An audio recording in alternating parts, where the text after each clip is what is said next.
Honkai Star Rail is currently in the dirt. I mean, not the dirt literally, but it's going through a lot of flack right now. You know, creators are quitting the game, players are quitting the game, and to be quite honest, it's probably deserved. But there are a few things that we should talk about and establish as to why Star Rail is in the dirt and why it's not doing so hot. And there's well, to be frank, there's a lot that could be fixed with Star Rail and what could be done both from a player perspective and from the developer perspective. In today's video, we're going to be breaking down the current problems with Honkai Star Rail, how Honkai Star Rail is still the same, but competition has risen, what the game is lacking, such as basic TRPG mechanics, and a few other topics that I'll leave for you to find out throughout the rest of the video. But the ultimate question that's going to be asked is, where does this lead Honkai Star Rail's future regarding the player base? Right now, within HSR, there are a few things that I do believe are, how do I put it? I don't want to say limiting, but I do want to say that these things are, it's dangerous for the current state of the audience or the current state of the game. So when it comes to HSR and like what's going on, some of the main problems that I've noticed when it comes to Star Rail as of right now, the biggest one that's talked about is power creep, but there's some nuance to this. This isn't the actual problem, right? This is like problem 72, and there's 71 more problems before power creep. Obviously, I'm making up those numbers. It's not that many problems, but that is a thing. The game at its base is one of the massive problems that I've come to learn about Star Rail. We talked about this the last time that I just streamed, and I told you guys about metaphor and like how I was doing with metaphor and playing that, things like that. So we will talk about that as well. What are some of the other things that you guys think are going on with Star Rail right now that people are worried about? It could be related to power creep, but I don't want to say like just power creep, right? Because like that starts a whole different, or that starts the same kind of conversation about power creep that turns it into an issue. I do know that there's a player fault versus dev faults. That's a big one, which also, like I said, relates to power creep in a way, but there's more to that. And then of course there is the lack of something, lack of X, and this could be lack of premium resources, 4 stars, team variants, right? But there's clearly a lack of game mechanics. There's clearly something that's lacking here, right? There's too much RNG, not enough fuel, and not enough jades. Quality of life things like loadouts is a big one for me. Yep, lack of that's, and that also falls under a lack of X, right? Loadouts, quality of life. Here, let me actually put QOL in here too, because we can kind of talk about that and like break into that. Yeah, Star Rail is the same. It's just the competition has risen around it. So fun fact, that's not true. I mean, it is, but it's not. I was talking about this morning in the Discord. We're actually having a brief conversation about it in the Discord this morning in relation to this. So if we were to break this down a little bit and we were to talk about the problem with Star Rail, right? Like the current problems with HSR and like why it's in the dirt, you know? And so one of the things that you just mentioned, right, was that like HSR is still the same, but competition has risen. Now, I don't want to harp on this too long, but I do want to kind of point something out about this in particular. And it's not that you're wrong, but there is something that is different, right, that we could talk about. HSR is not the same that it was during 1.0. One of the big factors that I want to like drive home with this was the simplicity behind HSR. Simple mechanics at that time matched simple game plans. So what does this mean? Simple mechanics equals simple game plans. On launch, we all had the same game plan in mind, which was break enemy, do damage, right? On launch, basic game plan was to break the enemy and then do damage. A good example of this would have been at that time using Zila, using Dawn Hung. Even if you were to start over, right? Start a brand new game and you'll see Dawn Hung, boom, does the attack or the skill, breaks the enemy. And so enemies weren't as advanced or intricate as they are now. They didn't have mechanics. They didn't have essentially passive abilities built into their kit the same way that enemies have now. And it's almost like the enemies are starting to match characters, right? We have characters that are fucked up. These characters have crazy mechanics. I don't have to talk about the recent thing going around the internet right now. I'm pretty sure you guys have seen it. If you haven't, team-wide account buffs, right? So there's something about all of the strength or value that we're receiving as a player. Even if you're not pulling the character, we are receiving it as a player. And the game, in my opinion, is matching that, right? Like the developers are matching what's happening right now in regards to giving enemies more that we have to compete against. And this turns into like HP inflation or not being able to destroy a certain boss, one shot mechanics like from Nikador or Flame Reaver, right?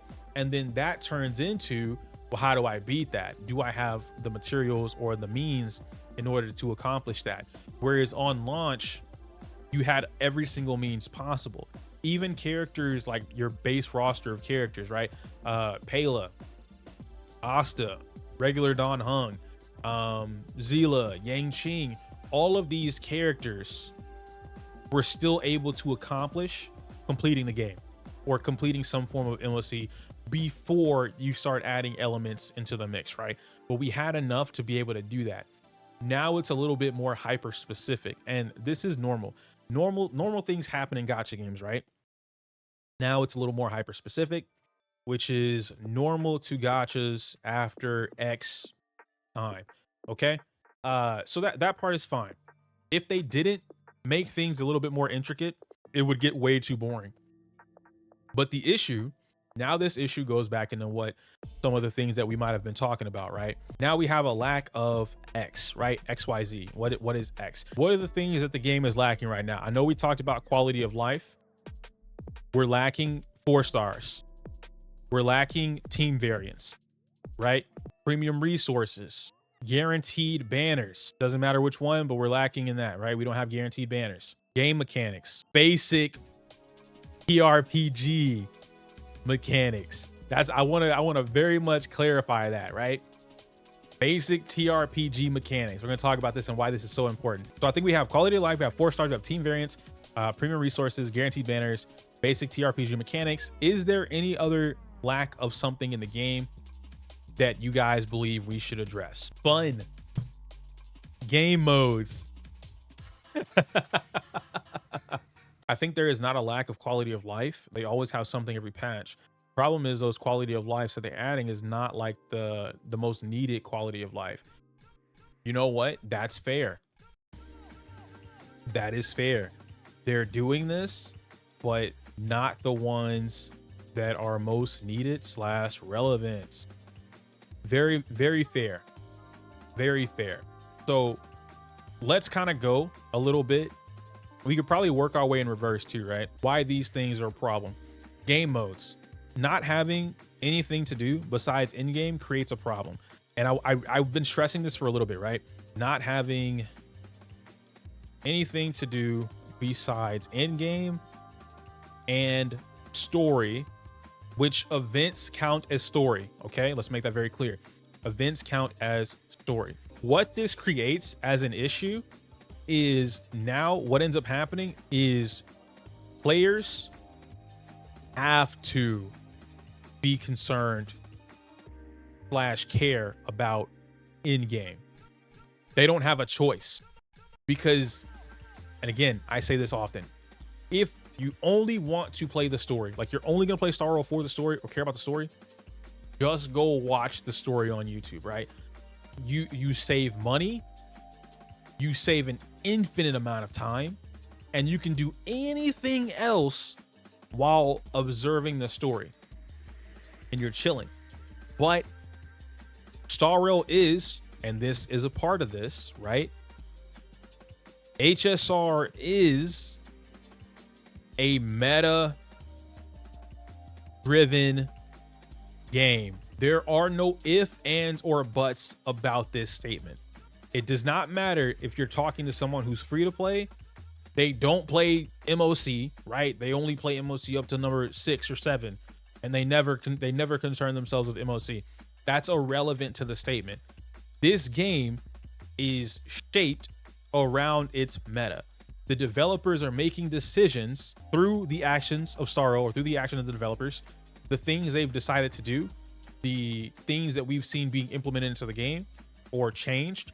All of these are revolved around the meta. They're not revolved around the story.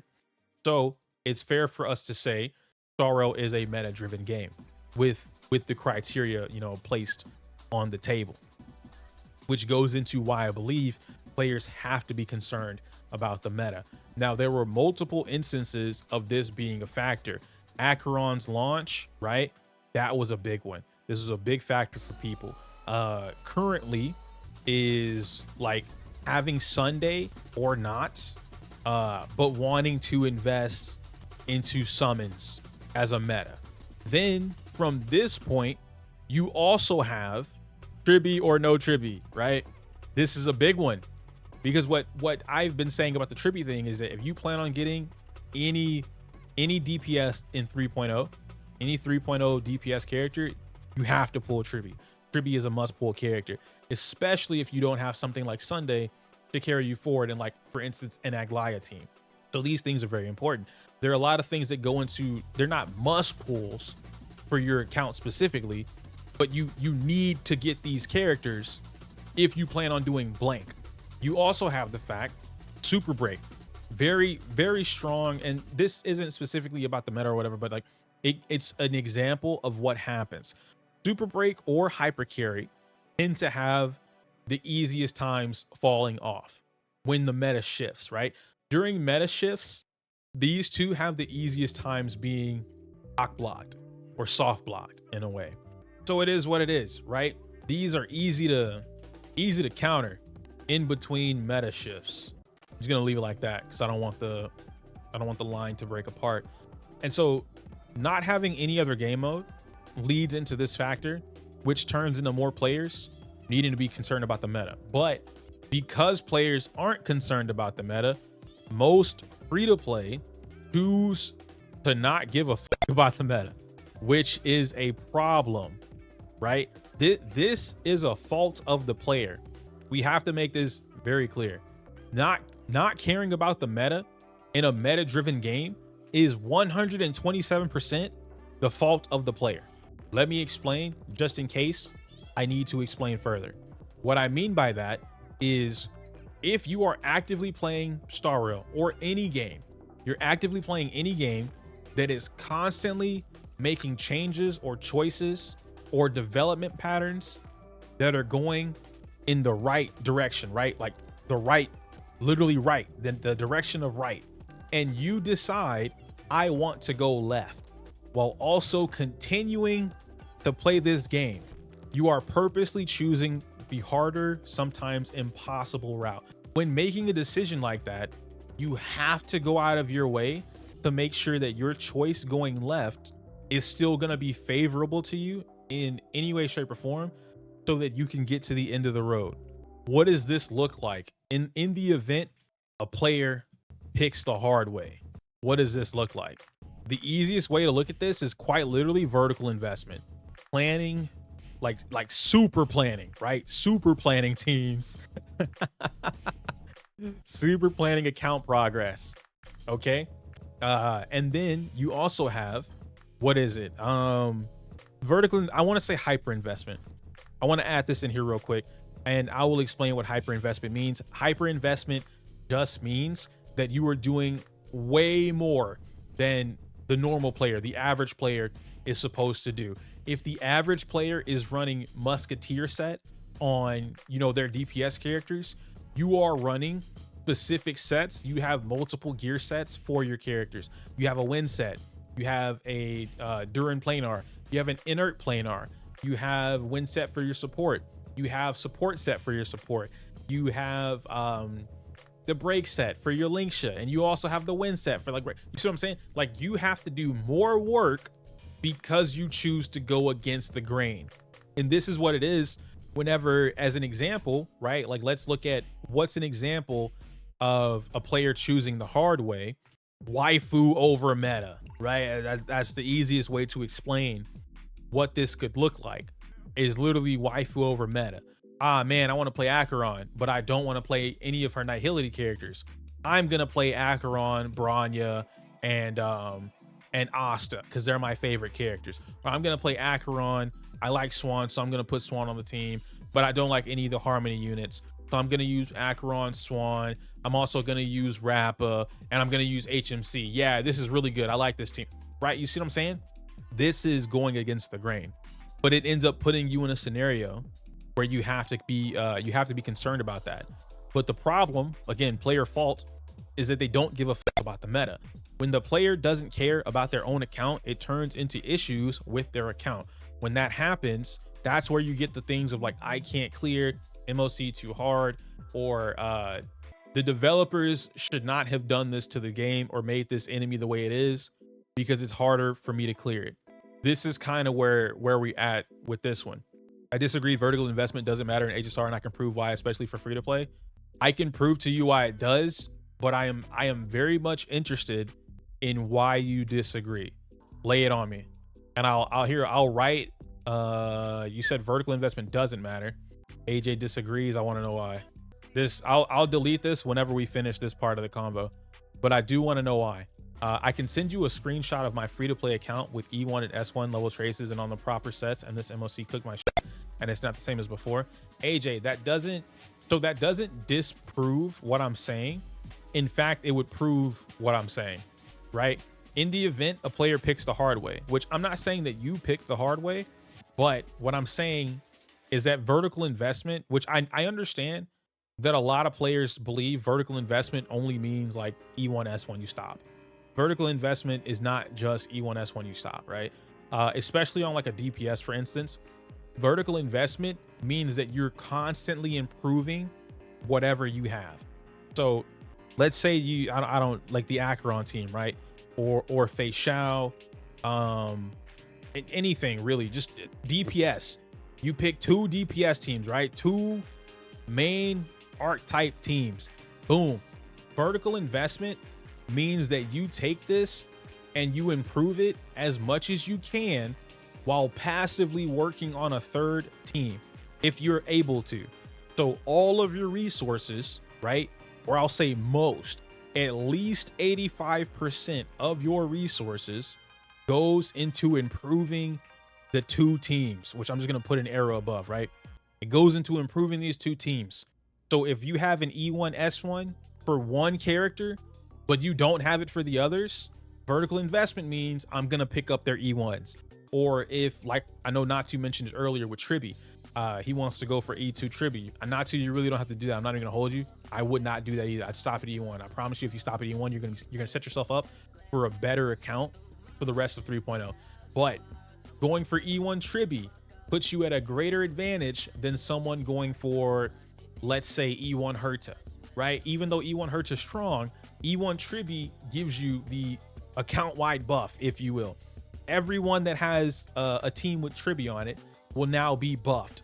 And yeah, Pixel, E1's not cheap by any means, but I'm only talking about this from this vertical investment perspective, right?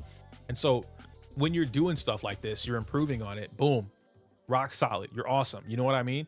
It works in your favor. But if you're not vertically investing into the team and like there's a cap for you, you're not doing it right. And then this also goes into, and hyper investment, maybe I should add more into this. I really don't know how to explain this part. But as I said, when you're picking the harder way, and free to play automatically means you're picking the harder way. It doesn't mean you're going against the grain, but it does mean that you're picking the harder way. Something else that free to play players have to do that they don't have the convenience of ignoring, right?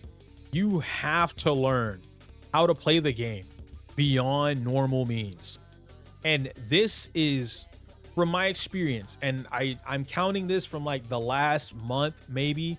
It's gone on all year, but literally I've seen it so rampant in the last month. Players do not want to learn to go beyond.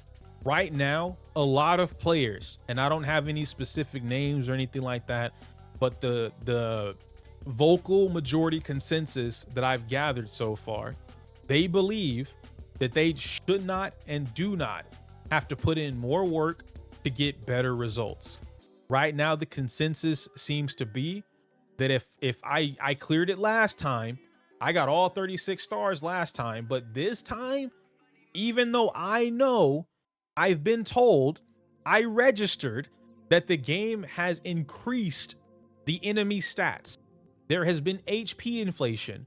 My characters are not as strong on paid for people's accounts. Even though all these things are being told to me and in my face, I still believe that my team that cleared 2 patches ago should be able to easily clear this time without me reinvesting into my account at all. This is a problem, and this is where I was going earlier. This is not a developer fault thing, right? We've passed the developer fault thing.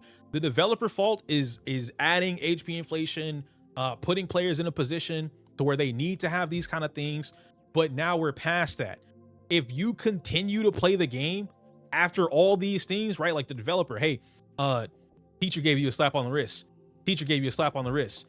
Teacher gave you a slap on the wrist. And you keep doing it, like you keep going to the teacher, you got to learn.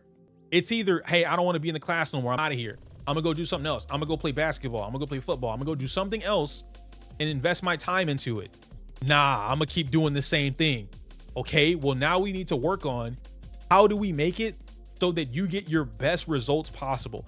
How do we put you in a situation to where you get the most gain without losing? You know what I mean? And that is a player fault, but players don't want to, as I wrote here, they don't want to accept this part that you have to learn new shit. You have to learn how to improve rotations, AV tune or speed tuning, AV manipulation, whatever, all these different things that like the zero cyclers do. And oh, zero cycler is so sweaty.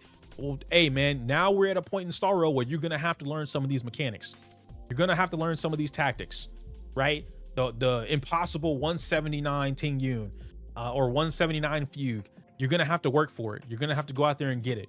Again, developers have faults in this. I've made whole fucking streams and videos about it, about the item in the game, the dice, the variable dice, and the blue shit, the blue chips.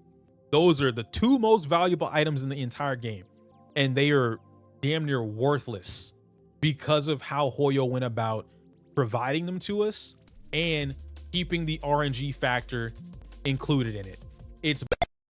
It's absolutely bad. But this is a thing. Let me go and read some of the things you guys were talking about here though. Yep. Animus just said it too. Vertical investment means that if a new relic set comes out and it's 2% better, you farm that set until you get a set that has the same quality rules. Exactly. Canoes, how you doing? You said, why not 3 teams? Weakness types switch for MOC, each MOC. So the reason that I stick to 2 teams is because as a free-to-play player in Star Rail, trying to build 3 fully fledged teams that will allow you to clear current day content without any issues is hard. And you're not spending money. You're not buying the battle pass, right? You also have to keep in mind 3 teams. What is that? That's 4, 8, 12. That's 12 characters. We don't even have 12 viable free-to-play characters. Keep that in mind. We don't have 12 viable free-to-play characters in the game, but we have at least 50 characters by now in the game, right? You only get per year from the start of your account to the end of the following year, whatever, right? Minus like any events that give you some shit for free. You only get 12 opportunities to hit pity, not guaranteed character, to hit pity. You get 12 opportunities to roll a 90 or an 87, whatever the number is, right? You gonna wait a whole year before you get 3 teams, and then the meta is gonna move, right? The meta moves faster than you can collect 3 teams as a free to play. So focusing on 3 teams is very hard. If you just focus on 2, 1 first, right? Then 2, and the first team you focus on, just some easy advice. I'll write it down here for you, just for like new players that might see this. First team a free to play should focus on is based around whatever their first limited character or limited DPS is. I'm gonna say limited, their first DPS character. Whatever your first DPS character is, you need to make your most free to play team possible based around that DPS character, unless you get super lucky. And then you invest into the premium side of things over the course of time. Yeah, not even talking about building them. Building them is hell. So these are some of the things that go into that, right?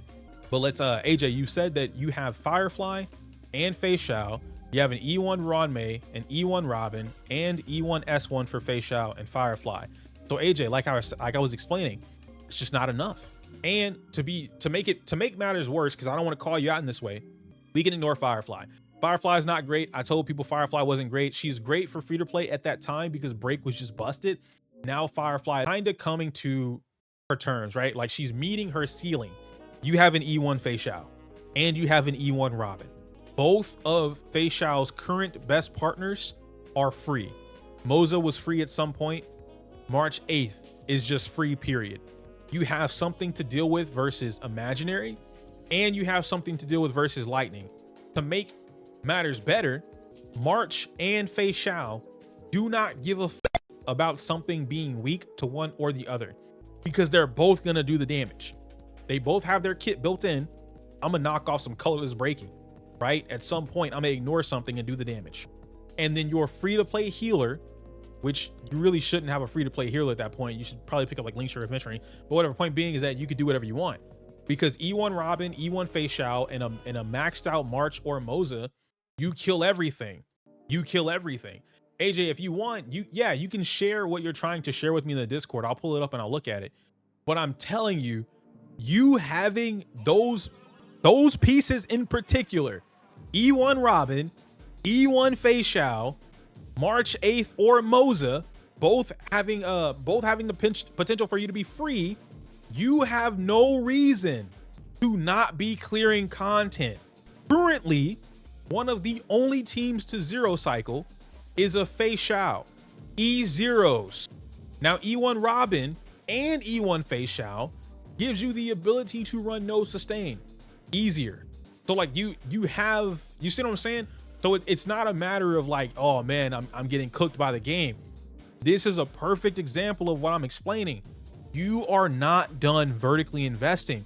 Vertical investment does not stop because you got an E1 S1. That's a great point to be at, because now you don't have to get another Eidolon, right? You can focus on other things.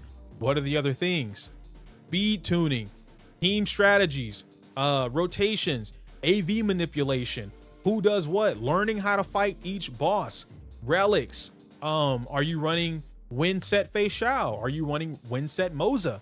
All of these things fall into factor, which, as I said, you have to learn how to play the game beyond normal means. If you choose the hard route, free to play, and going against the grain, which in your case, you didn't really go against the grain, you picked up meta, but it's still, a hard route because free to play, you have to keep going. You don't have the luxury of doing something that myself or another creator or a paid for player is able to do, which in that event, right? If the meta is shifting towards Castris and summons, we always have the ability to go, $300. Here you go. Pick up E1 or E0 S1 of the character. It's whatever. Here you go. $250. Pick up another copy of the E1, right? We have that ability. You don't. We make up for the fact that like I don't want to go grinding for relics. I do it, but I don't. I don't want to go max out my traces. I'm just go spend some money. You don't have that opportunity. At this current moment in time, I don't either. But you get what I'm saying. You get what I'm saying. Also, Boot Hill is not currently struggling. That dude is literally the best break in the game. But Boot Hill requires, again, you got to learn. Boot Hill is one of, if not the most technical character in the game to properly pilot. You can't say like, oh yeah, Firefly for sure. If you play Firefly, you can play Boot Hill, right? What's that? If you can dodge a wrench, you can dodge a ball. That's not the case for Boot Hill. If you can pilot Firefly, that does not mean you can pilot Boot Hill. Oh man. Is any of the meta worth following if the game is going down the drain? Duncan, great question. Very simple answer, which I'm gonna put it down here. Is the meta worth following if the game is going down the drain? Let me finish this stuff and I will answer this question. We're gonna save this question for the end. I like this question, even though I kind of already answered it, but I like this question. Anyhow. So we spent a lot of time over game modes. I think we spent like 20 minutes going over game modes, which wasn't intentional, but I think there's a lot of information in there that you guys could use. Let's talk about basic TRPG mechanics real quick. What do I mean by this? Okay, in standard RPGs, we talked about this before. I'm gonna go and show you guys. Even a standard RPG as basic as Mario RPG. Let's go find Mario RPG, right? Even inside of Mario RPG, let's look for a boss battle. Let me see if I can find Super Mario RPG boss battle. Let's look for something real quick. Let's go fight this. All right, here's what I want to show you guys. Super Mario RPG boss battle. Let's try and go at the beginning real quick so you guys can see it. There are key functions in every single turn-based RPG that exists. Star Rail is one of the few turn-based RPGs that do not have these basic mechanics. I'm gonna lower the volume so that you guys don't have your eardrums blown out. Okay, boom. Attack, special, other, item. You have a party of 3, Mario, Geno, and Bowser. They have the crystal system. I mean, that's actually his, this is the boss's mechanics, my bad. And so when you're watching RPGs, when you're watching games, usually you have the option to not be offensive. And this is kind of the problem with Star Rail, is that, oh, and then Peach is here too. You have 4 characters actually, unless he just swapped it out, never mind. Peach heals. She uses her turn to heal the team. Other or special, you know, and you can see him doing his AoE attack. You have options in the game to not be offensive. If I wanted to play defense or defend against an attack that I knew was going to do a lot of damage, I can defend. You also see, right? Look in the top right corner up here, chat. I'll pause it when it happens. It's whenever Culex does his attack. Pedal Blast. You cannot block. Can't block it. It lets you know, right? The game does a good job at telling you, hey, this is a move that may fuck you up. Now, obviously, Pedal Blast is not doing it. It does 1 damage, but there's a special effect to it. Point being is that it's giving you cues, you know? And look at that. Boom. They're turned into mushrooms. They're taking all this damage now. Like, it's clearly something that you would have wanted to defend against or set up some shields for or anything like that. And this is something that you kind of have to, like, you take recognition to. Again, every RPG has some form of this. Let's look at the boss battle here, right? For metaphor. I don't even have the full screen. I can just show it to you guys. Now, I'm not going to watch this whole thing because I am getting spoiled, but I just want to be able to show you guys what I'm talking about. Okay, party turn. Boom. So if you look at this, I'll full screen it just so you can see a little bit clearer. You have the archetype, which is like summoning, right? Switching whatever it is that you want to do, using your persona or your special thingamabob. You know what I mean? Wield arms, which is basic attack. You have passing your turn. So you sacrifice your turn and then you can heal or do whatever. You have guard. This is the most important thing that I want to talk about, is the fact that you have guard. You can protect yourself. You sacrifice your turn, you take reduced damage, right? And it makes it so that you know a big attack is coming. You can protect yourself. Imagine the one-shot attacks that we have in Star Rail right now, or whenever Swarm King, right? True Swarm Sting, it does the bug move and it launches itself in the air and then a lot of times new players or free-to-play players are not fully equipped to deal with these attacks. And so what ends up happening is they get one shot, they die, they take a lot of damage. But what could have happened, knowing that they can't take out the Swarm Sting in that turn, they could have, hey, let me guard, right? I know I can't get the kill and I know I'm going to go into the next cycle. Give me the opportunity to take reduced damage. I sacrifice my turn, but I don't die. That adds so much more strategy into any RPG, any game that you're playing. It adds more strategy automatically at a base level, because now you have moments where you can guard, you know, not get hit by the one shot and then clap the enemy, right? Or sometimes, because now you need to work enemy design around the guard system or defensive options in the game. Sometimes what happens, I'm trying to think of a game that does this because I recently just played one. I think it's Dragon Quest, but when you block an attack, when you parry, right? You block or you guard, whatever, and you can do like a perfect parry. This actually, Mecha Break. Mecha Break is not an RPG, but there's a thing in Mecha Break that happens.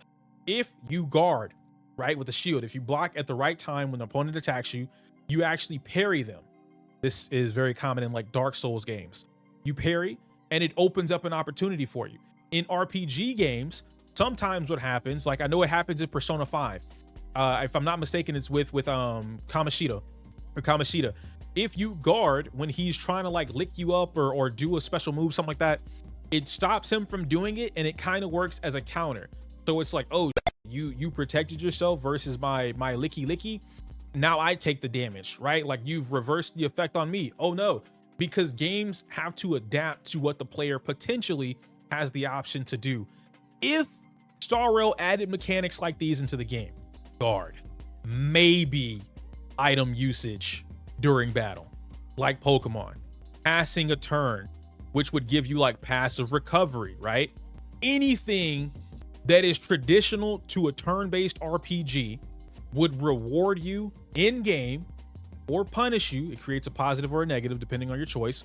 But now your choices have much more importance. And this takes away, HSR is no longer a basic attack. Ults, actually, fuck the ult, because that's not even the ult doesn't even do anything in your turn, right? Like it counts as an action outside of your turn if you want it to, or skill. HSR is no longer a 2-button game. Even if they added guard, it is now a 3-button game, which now creates a proper rock, paper, scissors formula. All RPGs have a solid rock, paper, scissors formula to make them good. I'm not going to include the make them good part, but they all have a rock, scissors, paper formula. Every single one of them. Fighting games have a rock, scissors, paper formula. All of them, right?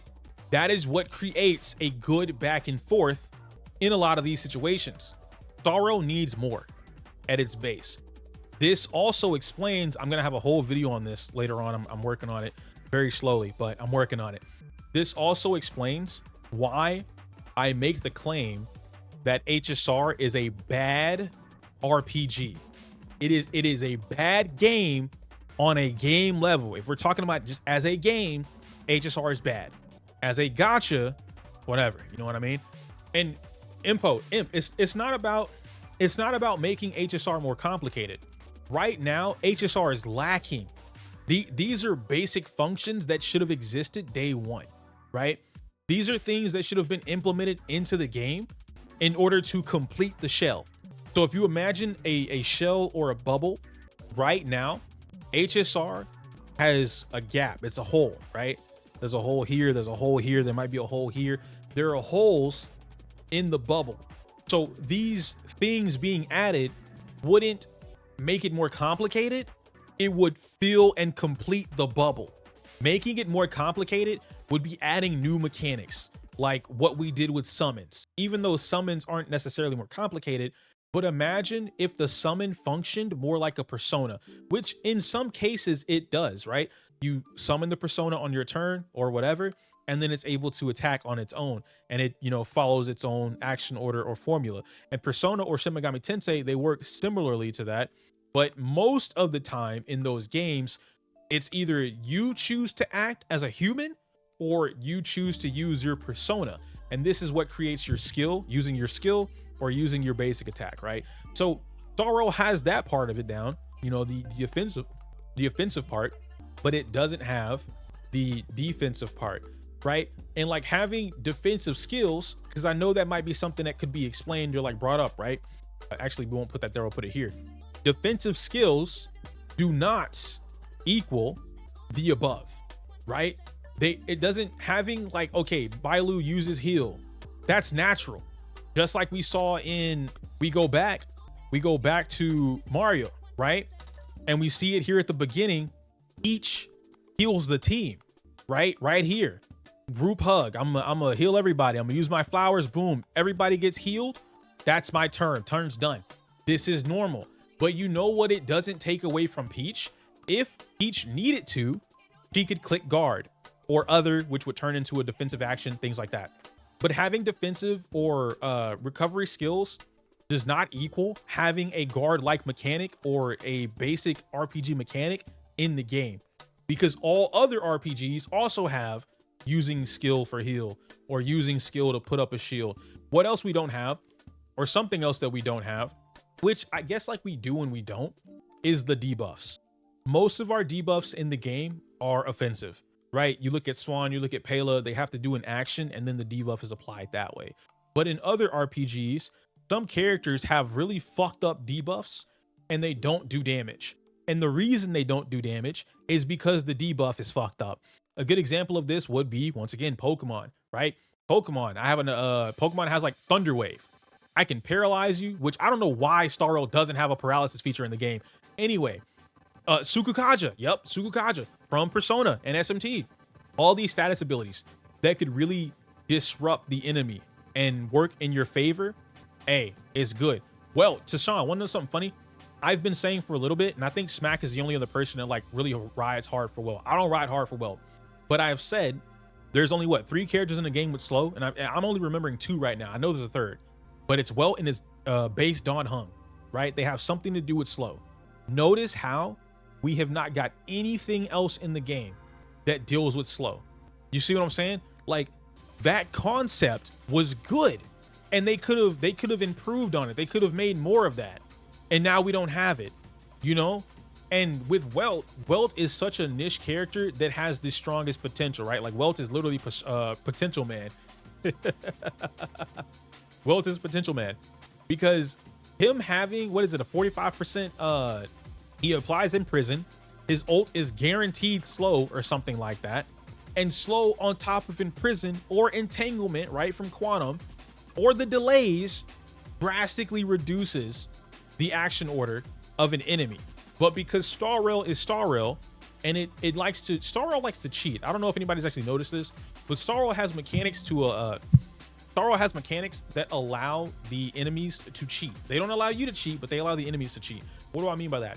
Freeze and I guess self-action advancing. I don't know how to explain it, but Star Rail has things in the game where if the enemy is frozen, or if you somehow took a bunch of turns, the enemy won't keep its place on the timeline, but instead it like loads, it saves itself. You know what I mean? And I'm sure you guys have all experienced this. There are certain situations randomly where, let's say that you attack the enemy and then you DDD and you get a whole nother rack of turns, or you Robin ult, you get a whole nother rack of turns. Whereas originally on the timeline, the enemy would only have one action. It would be like, okay, this is at 66 action order, and it's just gonna go up and up and up until it gets to 0. But what ends up happening is once the enemy gets to 0, you know what the game decides to do? Hey, I'm gonna take my turn, and then I'm gonna take another turn right after doing it. And sometimes you get a situation where it's like they do their normal attack, and then they take another turn and they immediately start the buffing. I'm gonna buff myself up. I'm gonna do my Giga attack now. I'm gonna disrupt you. That's not a part of the normal game plan. Like, how did you get access to doing that? Because normally if I didn't action advance, that wouldn't happen. If I didn't freeze you, that wouldn't happen. If I didn't slow you, that wouldn't happen. So there are little things about Star Rail that don't add up when it comes to like enemy things going on, you know? And it is what it is, right? You can't really control it. Sometimes the game just does what it wants. And that's why I say, like, sometimes it cheats. Am I talking about Elite's extra turn?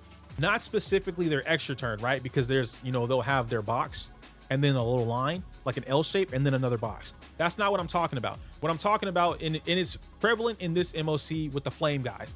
I experience it all the time whenever I'm action advancing forward. Excuse me, I can't explain why. But what ends up happening is the flame guys would, you know, take their turn, they buff themselves up, then they throw fireballs. And then if you did a bunch of action advancing before they took their original turn, what ends up happening is they take their turn, right, buff themselves up, they flame ball, and they immediately go again.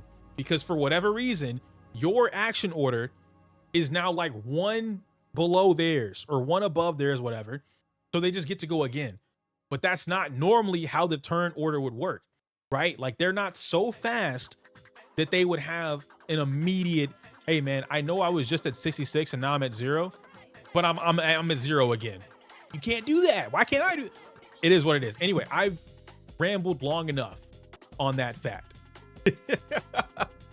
You know, I've rambled long enough on that fact. I just wanted to bring that up. So that we have that. That's extra turn. No. Now, mind you, I could be wrong. You could be right. So chat, do the flame guys have like a version of resurgence that I'm just not aware of? Because if enemies have their own form of resurgence without needing to kill you, then that should be something that's stated or at least explained. But to my knowledge, I've never read anything in the game where an enemy has something like that. Now, I do know about things like Hule, right? Where Hule is like, hey, if you let my little guy, if he howls, I get my turn back, right? And so the game naturally positions it so that the little wolf is fastest. It gets its turn first before Hule. It's gonna howl, advance Hule forward, so he gets his turn faster. So basically, Hule's rocking attack boots, right? And then when Hule's done, he boosts his own speed because that's what Hule does. Then the little wolf, if you didn't kill it, little wolf is like, hey, guess what, bro? My turn again. Advance forward. Ooh, my big guy, big bro Hule, he buffed his speed up. So now because of the way the speed values work, he gets his turn immediately. GG's. That makes sense. The other stuff doesn't make sense.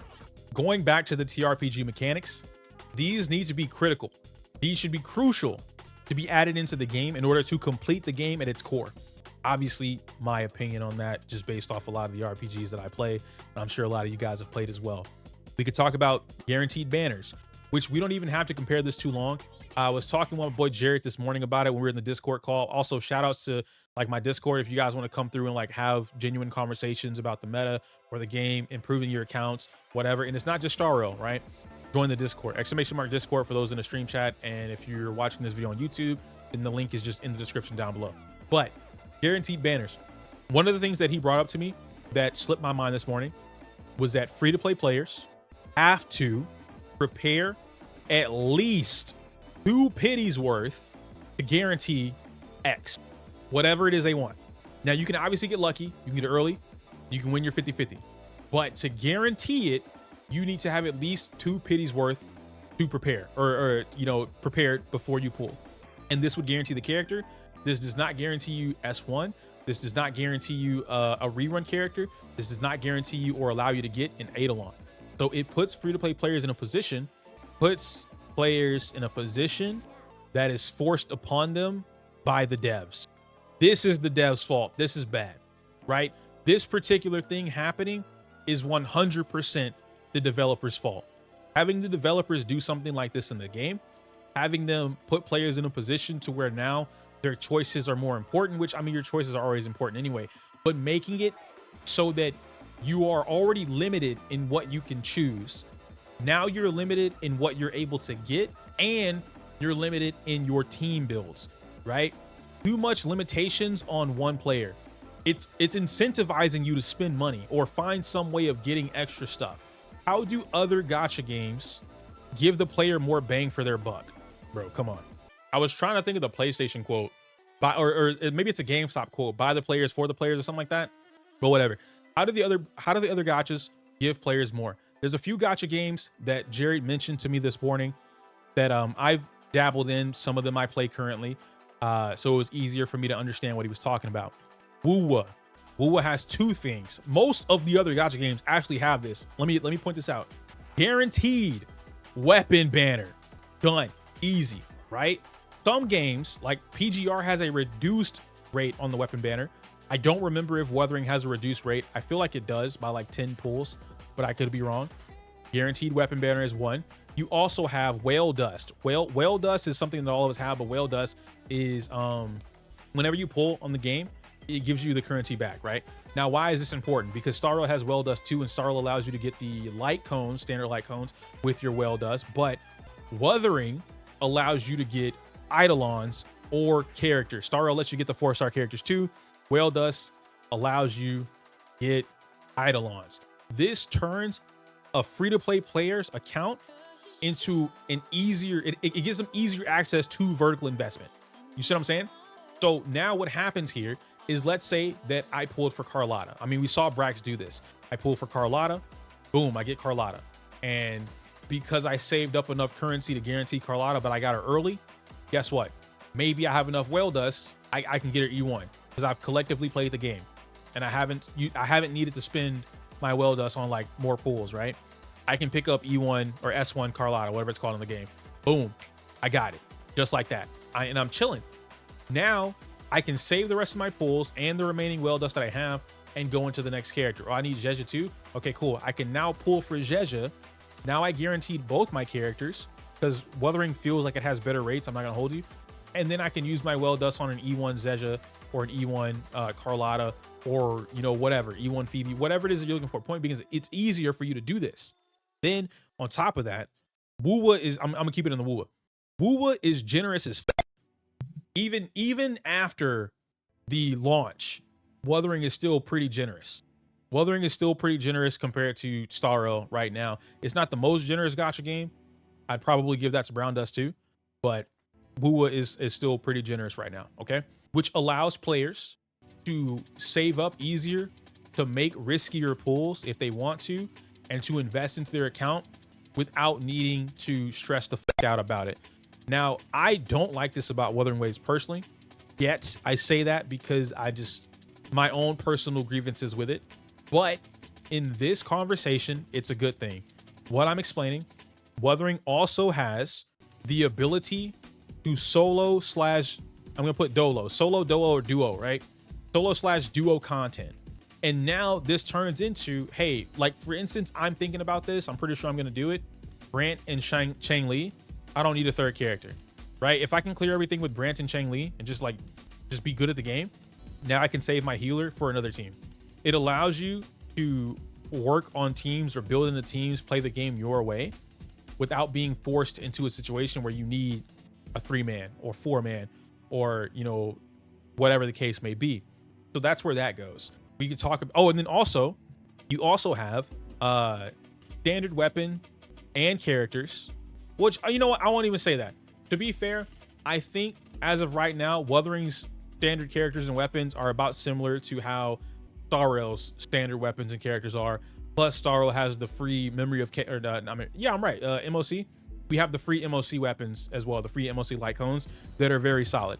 So I won't make that as a knock from Wuthering to Star Rail because Star Rail's pretty good at that. Another game, Snowbreak. I can't speak too much on Snowbreak because I stopped playing it, but Snowbreak is similar. It has a guaranteed, somebody correct me if I'm wrong, guaranteed weapon or character banner. I don't remember which one it is, but I know one of them is guaranteed. Purchase shop is what I meant, yes. Snowbreak has a guaranteed something. It also has a similar function to the whale dust and being able to use that dust or use that extra currency to grab a character or a weapon. Oh, and you know what? You're right. Jared did tell me that. He said, Jared told me this morning, Snowbreak became super free to play friendly now. And they started to give out way more currency. They buffed the characters. And now that you just said it, guaranteed weapon and character banner. Similar well dust functions, manual play, meaning that obviously don't get hit, right? Manual play means don't get hit. I don't have to take damage, which means I don't have to heal. I'm not dependent on a back and forth with the game in a situation like that. Excuse me. Some of the other games that I'm trying to think of like every single game that he mentioned that we could have talked about, but something's out right now, and it's the way it works is the first thing you pull is guaranteed. I can't remember the name of the game, but basically first limited pull is guaranteed. Everything after that is a 50-50 per banner. Duet Night Abyss, thank you. Yep, Duet Night Abyss, right? First limited pull guaranteed. Everything after that is a 50-50 on the banner, which is fine. There are other games, Brown Dust 2. Now, Brown Dust 2 is a little shaky because actually not really. Brown Dust 2 works on a costume-based system, so like the new characters are basically costumes. So when you have one character, you just want a lot more costume to add into it. It is what it is. But going from that, right? Brown Dust 2, costume-based system, which means like the one character is the one character, if that makes sense. They give out a ton, it's very currency out of the ass. Premium tickets out of the ass. You also have the ability to use, the game gives you something called 5-star and 4-star and 3-star scrolls. Scrolls are converted into free 5-star characters of your choice. You also have, after pulling a certain amount of the banner, which I believe it's either 180 or 200, but something, X number of pulls on X banner equals guarantee character. Like you just pick it, right? Weapons are not mandatory, and instead it has a crafting system. Crafting system works for both gear, like what you wear, and weapons across the board, which they give you plenty of to do. You also still have whale dust or some form of whale dust and a bunch of different forms of this in order to pick the characters you want. You have monthly character selectors from in-game content, right? Resources from in-game content, which you can acquire just by playing throughout it from the month. And then you can use that to go ahead and pick up a character that you may not have, or a character that you want or want to get like an E1 on, things like that. But you guys kind of get what I'm going at, right? Infield, I know someone mentioned that earlier. I played that, I experienced that myself. Infield has it to where all premium currency equals or goes to character banner. And the way that this banner works is that it's guaranteed the character once you get, is it 80 pulls, guys? Or is it's 50-50 on the 80? And if you miss it, then you go to 120 and it's guaranteed on 120, something like that. So 50-50 on 80th pull, right? And the best part about this, the pity doesn't stop if you miss. That's huge. That's huge. So if I miss on the 80th pull, my pity is still at 80. And so 40 more pulls guarantees you banner character. Then it'll reset. All of this currency, which we'll call whale dust, right? But there's two forms of whale dust. All of this gives you two types of whale dust. One is for characters / eidolons, right? Copies. The other is for weapons. Okay. And using this, basically the way that this works mathematically, the money you spend for a character equals that much in weapon currency. And on top of that, it also has a feature where you can just buy the weapon you're looking for. You don't have to play the 50-50 or the 80-20, whatever it is. All of these games have some way of giving the players more bang for their buck, which is huge when it comes to the free-to-play perspective. I'm trying to think of like mostly free-to-play perspective here, or the average player, because this allows you to build out your account vertical or horizontal without stressing about it. Then, right, if you don't have to stress about the building part or the gathering character part, it allows you to go into the strategy-based stuff that we were talking about the game has or needs, right? It allows you to go into it with a fresh mindset, an open mindset on learning what to do, because now you're not stressed about the other RNG that you have to deal with. And so like I said, other games do this for you or give you a better opportunity to do that. Same way that we talked about this here, we can kind of talk about premium resources, which I won't even harp on for too long. Premium resources, basically, we just don't have enough, right? We just don't have enough. For what the game is asking for, we don't have enough. That's the easiest way to put it. Bottom line, right? We don't have enough of what premium currency being given to us for what the game is asking for. This could devolve into, and I'll put it in parentheses here, in-game, because that's the only thing we have available to us, right? It's the only other thing to play. It's the only thing to play. Team builds and the RNG of like character, like building a character, right? Or building a team.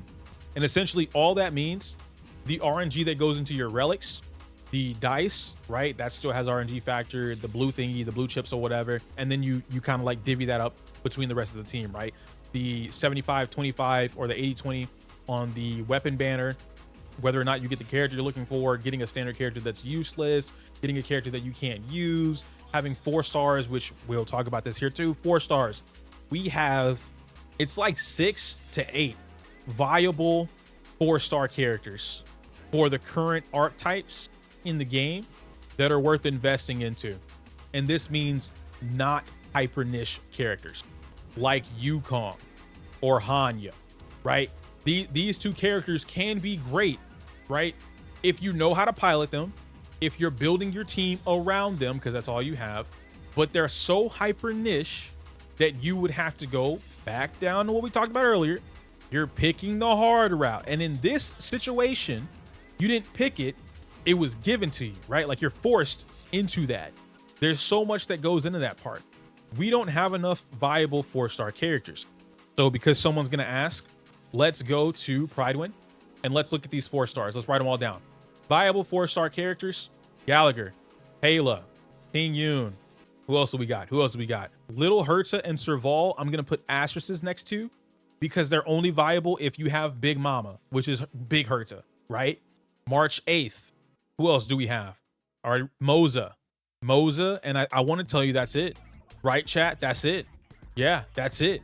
Moza. 1, 2, 3, 4, 5.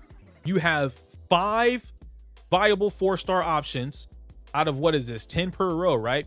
1, 2, 3, 4, 5, 6, 7, 8, 9, 10. Out of 23 characters, you have 5 viable 4 stars. QQ is not viable. QQ is not viable. I understand that QQ is like tight. QQ is not viable right now. Anything that requires you to have RNG in it is not viable. You are playing RNG on top of RNG. So now We can do the characters with the asterisk. Serval, Lil Herta, QQ, Misha, and that's really it. That's really it, right? Sushong, Lynx, maybe, or Shui, Lynx, Misha. These other characters with an asterisk. These other characters, stop that. Viable under hyper specific conditions. This is not okay. Oh, Yukong, you're right, Yukong. That's not good for the standard player or for the average player. Having 5 viable 4-star characters, mind you, we have not received, mind you, when was the last time we got a 4-star character, a new 4-star? Moza, right? Wasn't it Moza? That's the last 4-star that we got, is Moza. And that was on Fei Xiao's original banner, which was what, 2.4 or something like that? What version did we get Fei Xiao? I don't remember the version, but I know it's 2 point something, 2.5. That was the last time we got a new 4-star character. With all of the changes that we've had so far, HP inflation, if you guys want to talk about power creep, you can talk about power creep, right? The power creep, the meta shifts, the summon meta coming into play. The fact that our strongest free option, which is the main character most of the time, can only be used on one team, which leads you into Super Break or Remembrance, which is like true damage, which I don't want to say like summon meta, but it is, because they fulfill both, right? True damage is going to be its own type of buffs, and then summon meta is its own thing or its own type of meta. And the worst part about having both of those is the fact that Super Break is kind of getting nullified or canceled out. It's getting countered in the upcoming versions of the game. This sucks. This absolutely sucks. And now when you take that, right, you take the 4 stars and you dive into the team variants. I've already had a list of this though, so I don't have to like dig too much into this. But now, right, I have a new player rule set. If you haven't seen the video, it's a great video. It's on my channel. I'll put a bubble up here somewhere so that you guys can watch it. It's full on breakdown. I think it's also like 40 minutes long, an hour long, something like that. But point being is that we broke down every single on meta option at this time, right? And the only one that I'm missing right now at the time of writing the new player rule set is the summon based meta. Summon based meta being what we have now currently, Aglaya, eventually Castris, and we already have counter meta somewhere in here. It's on off meta though, which counter meta would fall under Mighty. Your on meta options for team variants, boom, Super Break, follow up, stacks, or ultimate. I know some people like to call it ultimate because Divergent calls it ultimate, something like that, whatever. Anyway, point being is that like you don't have a lot of meta options, okay? Your meta options also consist of the same team structure. What does that mean? If we look over here, which I think I have it listed down here somewhere. So having the same type of team structure, I'm sure you guys have seen this quite often now. You see a DPS character, you see Sunday, you see Ho-Oh, and then you see another Harmony unit. Usually right now, it's Robin or it's RMC. That is the team structure for most of the teams in the game right now. The archetypes, right? Most of them follow the same setup formula. Now, here's what's important. The ones that don't follow this formula are either the strongest in the game. Hold on. Either hold the strongest damage output in the game or are expensive as right? And so this would look something like the original follow-up attacking team, where you needed Topaz with S1 or E1, Dr. Ratio with S1, or Fei Xiao with S1, Robin, preferably with E1, but E0 works perfectly fine, and Aventurine. That's a really good example of that, where they don't follow the standard team formula that we have available to us in the game, but they have the strongest or top tier damage potential in the game, right? Fei Xiao for the longest time was like #1 team in the game. Herta doesn't essentially follow the same type of damage or team format either, and she's a lot more free-to-play friendly than a lot of the other teams in the game. So Herta was an amazing pickup for a lot of free-to-play players. If they didn't pick up Herta and they're trying to get something like Castris, well, here's the problem potentially with Castris, right? Castris, if based on HP consumption, we have a couple characters that we can look at for this concept. Let's look at Jing Liu. Let's say that Castress is a much stronger, deadlier version of Jingliu, which means she consumes the entire team's HP and she consumes a lot of it. You are now forced to have a strong sustain. Let's talk about this for just a moment. Not any sustain will work. Those that won't work. What are sustains that won't work? Galley, Ho-Oh, technically Ho-Oh is really good and she'll work, but I'm gonna explain why Ho-Oh wouldn't essentially work. Japard, Aventurine will not work. Natasha won't work. What other sustains are we missing here? Linksha also, I'm gonna put an asterisk next to that too. Linksha and Ho-Oh, they both get asterisks next to their name, right? These do not work, and I'm gonna label that in red so that we make it very clear. This stuff, doesn't work. Green means that these are good. This will work. Let me find a different green because that green is a little too bright. Bailu, Luocha. Yeah, I'm right. That's it. Okay, awesome. Oh, and Lynx. Lynx won't work. Lynx won't work. And then Fu Xuan also won't work. Am I missing preservation here? Let's see. We're not even gonna talk about March or FTB. We don't need to talk about that. I'm not gonna talk about those. Excuse me. And so, why won't these characters work on a team potentially with Castress if she's based off HP consumption and we're using Jingliu, amped up Jingliu as a base, right? So if you're using amped up Jingliu as a base, why won't Castress work? I mean, my bad. Why won't these other healers work? These healers are reactive, which is why they won't work. What does reactive mean? It means that they heal on your, you have to do something in order for them to heal, using a skill or waiting for their turn, needing to use their ultimate, something along the sort. They don't have it. Gallagher's ult can work, right? Because he advances himself forward.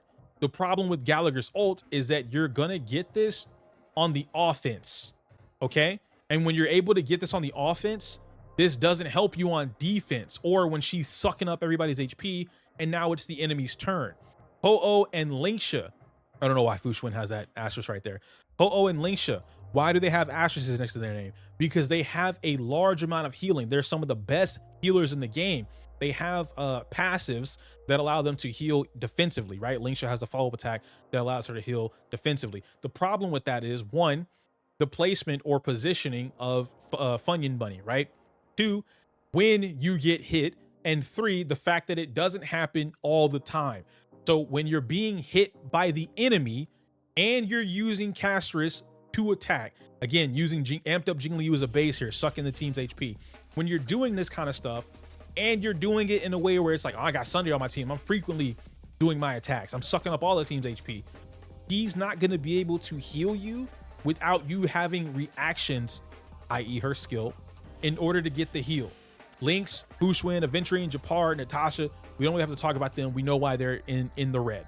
Why do I have Bailu and Luocha in the green? Why would these two healers be the best healers for Castress? Because both of these healers have some of the if not the highest healing output in the game. Bailu is the fucking GOAT, but they have it's a responsive, I don't have a word for it, but their healing is responsive.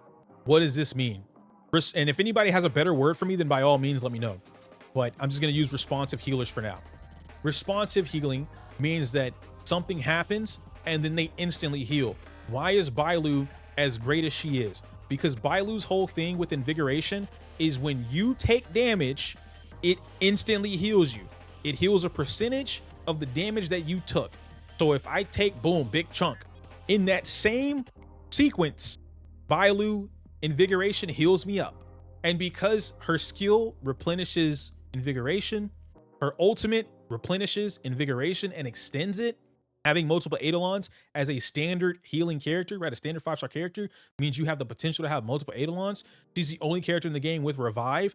Castress, y'all know what she got. We ain't talking about that yet. It's a whole different video, but y'all know what she got. I ain't got to talk about it. I saw it. Just know I saw it. Castress plus Bailu, right? Having the ability to okay. And so this creates a situation for Bailu to be in that position. Luocha puts up a field. Hey man, this field's on the field. This zone is on the field. Any damage done in this zone will instantly heal the party. So you're telling me if I consume my teammates' HP and then I attack the enemy, I heal them for what just happened? Yes. How long does this last? As long as you need it to. I'm very energy and SP friendly without my light cone or any eidolons. Interesting development. Oh, by the way, my ultimate is still one of, if not the only ultimate in the game that strips buffs away from the enemy. Okay. So that's why these two are here. Why am I talking about this in relation to Castris and the team variants? Because now what the meta has previously been, right? Why am I talking about these guys? Because the previous meta has been shining the brightest light on Linksha, Ho-Oh, Galley, and Aventurine. These 4 healers or sustains have had the light shined on them the most for, I'm not even gonna hold you, bro, since they came out. Since Ho-Oh released, since Aventurine released, since Gallagher's been here, since Linksha's been here, all of them have had light shined on them to the point where if a free-to-play player or a new player were like, yo man, what do I get? Pick that character up. Luocha just had a rerun. Correct me if I'm wrong, chat. And most of us, myself included, because I didn't know what the hell was coming to the future, right? Hey, Luocha's not worth the pull. Pick up Aventurine, pick up Ho-Oh, pick up Linksha. Much better healers, much more in their kit. They have more to their kit than Luocha. And now, so many players were like, gonna skip everything for Castris. And we potentially see that's, hey, she not gonna rock with the healers that we told y'all to get for the last 6 to 8 months, right? That creates a problem. And I'm not even gonna go out of my way, like, because I see what you're saying, Telos, right? I'm not gonna go out of my way to say like, go pull Luocha or go find a Luocha to pull him. But I am saying that it creates a situation where now the meta has shifted. And that's more important, right? It's more important to focus on not the specific characters. It's more important to focus on the fact that the meta is shifting in a way that no creator, no developer, no one was predicting the meta shift in this way. Because for the longest time, sustain was just sustain. Any sustain would work, any heal would work, right? But now, potentially, Castris is going to need a very specific setup in order to make sure that you don't kill your own team. And while I personally like, okay, that's great, right? Make more unique, interesting teams so that they feel different. Because as we talked about before, I don't want to keep playing the same, you know, DPS, Sunday, Ho-Oh, Robin. DPS, Sunday, Ho-Oh, RMC, right? I think that standard team setup is a little, is dated. It's strong, right? But every team is the same team. So if they are going out of their way to make more unique teams, but it's forcing you to have some other pieces on the board, that part I'm okay with. But I understand, and I'm in agreement with this, it does create a meta-driven problem, right? It creates a meta-driven problem. And again, team variance, because what we're talking about right now, goes into what we just talked about, the 4 stars. Even if you didn't pull, you don't have enough. There isn't a 4-star healer. There's no 4-star Bailu. Natasha can't do it, right? And they still don't have cleanse, but whatever. Anyway, they can't do it.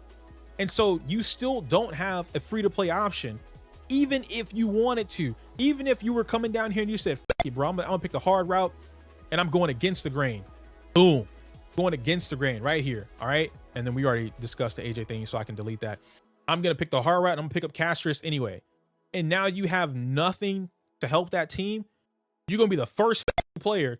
Bro, man, this is the developers fucked over every free-to-play player in the game. Why would they make a character that I'm forced to have that's going to kill my entire team without giving me a proper healer in order to do that? And you know what Hoyo's going to do? Oh, don't worry, bub. We're going to give you that healer, all right. Very next banner. Here's the limited sustain. Ooh, you blew all of your pulls on Castris and her light cone. Ooh, you did another Acheron situation where you pulled E2 Castris and her light cone. You don't have enough for the next healer? GG's, buddy. Pack it up. Unfort. Try again next year, right? Because that's just what they do. That sucks. That sucks. And that is where the problems lie, or rather most of the problems lie. And so with all of this, I know this is like a super winded video, but with all of this, right, we've gone over every single thing possible that we could think about on chat or during chat as to what could create some issues. If we come down here to these final two questions, which I think we also have a ending question as well. I had it in my head, but it's not really. Oh, right. Where does this lead HSR into the future regarding player base? I think that was important. So now we've come down to the final thing here. Moon asked this question earlier. Would Star Rail adding a yearly 5-star ticket of any limited character for the anniversary be good? I think yes, if they do it right. If it's yearly, this is great for the players, right? Because now you know you can pick whatever it is that you need once a year and it's free. The problem with this is you're kind of, I don't know, you're put in a situation to where you're picking up something that you either don't need and you just want to use the ticket because it's going to be limited, or you've gone this entire time without having that character and you've needed that character. You know what I mean? But like overall, anything free and it's limited is usually good. It doesn't matter what it is. So this wouldn't necessarily be a complaint. Would this fix player resolve? Would this make players feel stronger about the game? Would it make them feel better about playing the game? I don't think so. I think players would still feel some type of way about the game because adding a free 5-star character, limited at that, will not fix the inherent issues that we talked about. What this does is it gives players one less reason to blame the devs, but it doesn't clear up the player fault accusations. And if we speak on this for just a moment, because I know the meme going around, the whole stupid and greedy thing. I think it's kind of silly. I don't think you guys should be like, oh man, stupid and greedy. It's funny, but you know what I mean? There has to be some fault held to the player. We already talked about most of this. I don't want to go over it in like another tangent or whatever, but both parties are at fault. The developers are at fault for a lot of the things that we just talked about. Lack of quality of life, lack of 4 stars, lack of team variance, blah, blah, blah, blah, blah, right? But the players should hold some accountability because they are the ones in control of their account. They are the ones who continue to play the game despite having these this many grievances with it. And I will say, I want to give kudos to, I've seen a lot of players doing it, creators as well. I want to give kudos to them. A lot of folks are dropping Star Rail until Star Rail fixes itself or, you know, feels better, whatever. I've seen a lot of players leaving Star Rail to go play other games. Player base has increased for Wuthering Waves. Player base has increased for Reverse 1999. Brown Dust 2 has seen an increase in player base. Snowbreak has also seen a increase in player base. Girls Frontline 2 has seen an increase in player base. Arknights had a little bit of a rise, I think mostly because of infield, but it is what it is. More games are being migrated to for the sake of, or not for the sake, but because of Star Rail's ineptitude right now and what's going on. And so I want to, like I said, I want to give kudos to those players because they're putting their money where their mouth is. I'm not having fun with the game. I don't like the direction that the game is going, right? These players are then saying, I won't play the game anymore. And that is when a player is fully in the right to solely blame the developer because I stopped playing the game until they fix it. I won't turn it back on. I won't come back. I won't reinstall, right? The players who continue to play the game also continuing to blame the developers, but then also refuse to do anything to adjust or fix their account progress.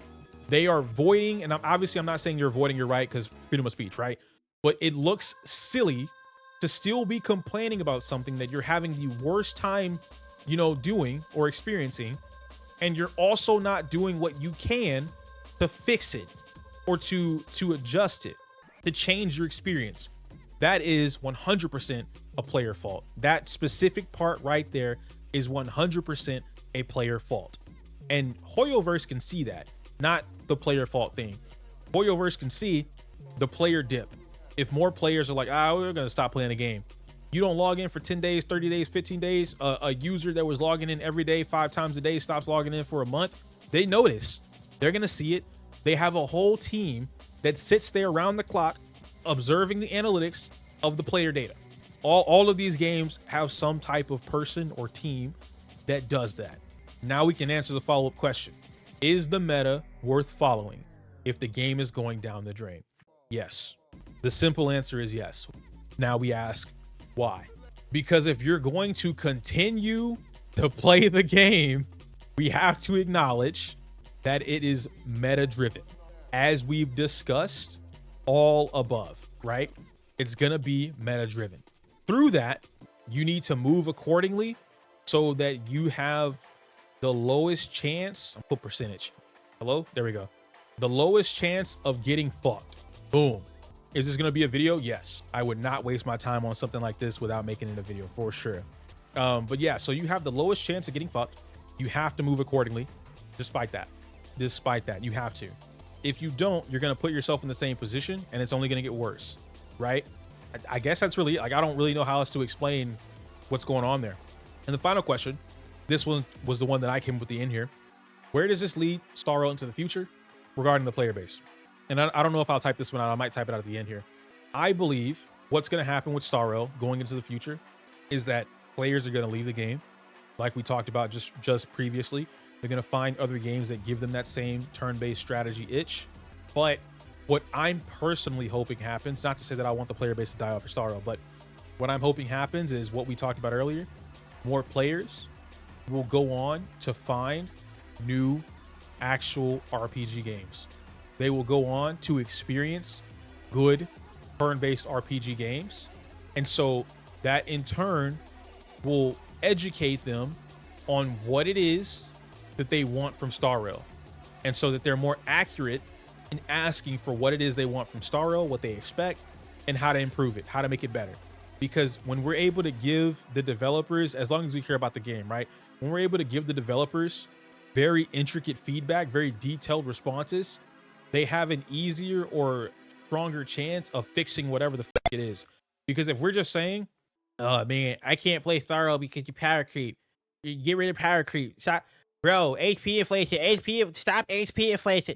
If we don't give them detail behind what it is, this leaves it up in the air for them. Get rid of HP inflation. Bobby, what does that really mean? I think that means, lower the HP of this boss, but the next boss, we can keep it. Okay, great. Write that down. And then they'll release a dev note. It'll say that they nerfed Hulei's HP, but then Nikador has double the HP. It leaves it up to interpretation. Exactly. And you can fill in whatever blank you want because we don't give them enough information. That's what I'm hoping happens with the players that leave or take a break, whatever.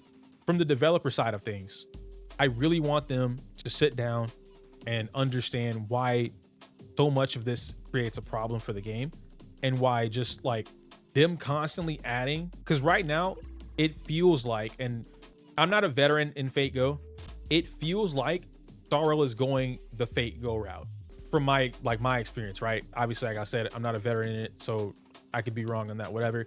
But it feels like that. It feels like Fire Emblem. It feels like if you're just not grabbing the latest meta or the second to latest meta, you're not whaling or hyper investing.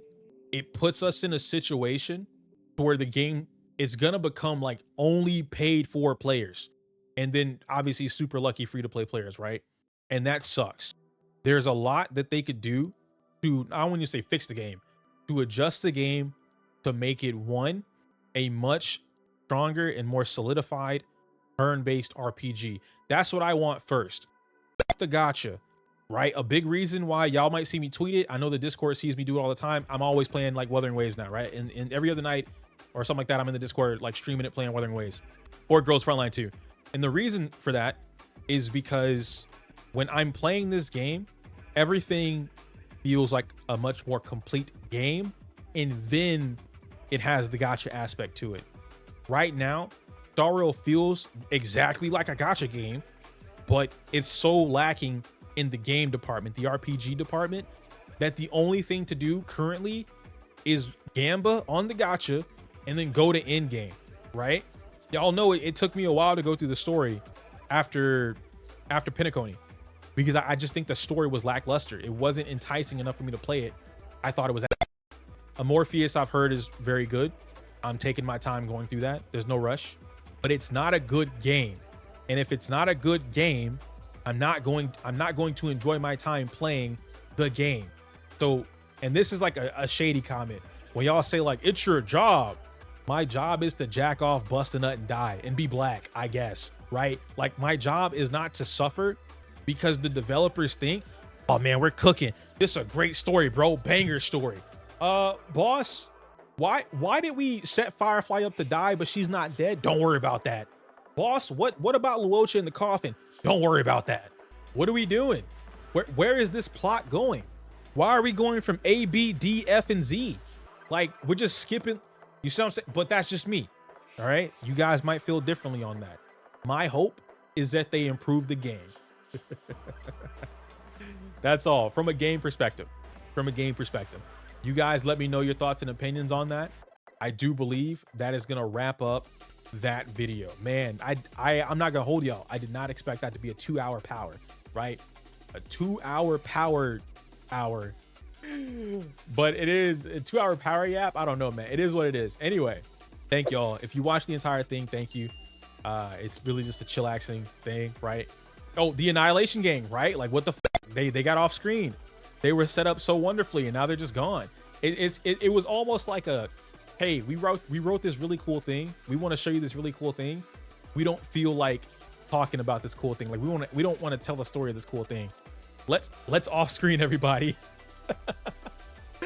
Boop. So it is what it is. Anyway, smell you later.